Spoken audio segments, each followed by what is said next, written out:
పట్నంలో అంటే ఇంటి కిరాయిలు కట్టాలి, కానీ ఊర్లల్లో చాలా మందికి గా తిప్పలు ఉండయి. ఒకళ్ళ కిరాయికున్నా తక్కువనే ఉంటుంది.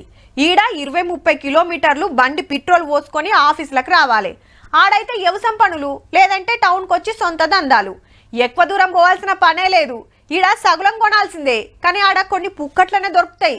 ఇట్లా ఎండ్ల చూసుకున్నా ఊర్లల్లో అగ్వలు వెళ్ళిపోతుంది అనుకుంటాం, కానీ పల్లెటూరులో ఏముంటది అనుకోకుండ్రి జరా.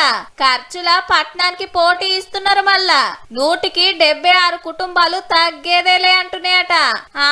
మా ఇంట్లో ఏమేం తెచ్చుకుంటున్నామని మీరు వచ్చి చూసినారు అనేరు. దేశంలో వ్యవసాయం ఊర్ల డెవలప్మెంట్ అరుచుకునే నాబార్డ్ అనే బ్యాంక్ వాళ్ళే సర్వే చేసి చెప్పిండ్రు. ఇంట్లకు తెచ్చే ఉప్పు పప్పుల కాంచెల్లి తిండి తిప్పలు, బట్టబాతలు, పోరల బడి ఫీజులు, ప్రయాణం ఖర్చులు, పండుగలు, పబ్బాలు అన్నిట్లా మున్పటి కంటే ఓ 10 రూపాయలు ఎక్కువనే తీస్తున్నారట జేబులకెళ్ళి. ఆమ్దాన్ ఉంటేనేగా ఇంతో అంతో పెట్టేది. కావచ్చు కూడా. పేరుకు పల్లెటూరైనా గల్లీ గల్లీకి బంగ్లాలు, గోడపలక టీవీలు, స్మార్ట్ ఫోన్లు, ఫ్రిడ్జ్లు, వాషింగ్ మిషన్లు, బైకు, పైకముంటే కారు. ఆన్లైన్ షాపింగ్ లదిగిన జోరే ఉన్నది. ఇక పండుగలు దావత్లకైతే గొర్రెల మందలు గోషుడు, కాటన్ల మందు దింపుడు, బయటికి పంపి పోరలను చదివిచ్చుడు, మంచి సంబంధాలు దేవులాడు, లగ్గాలు చేసుడు నడుస్తుందట.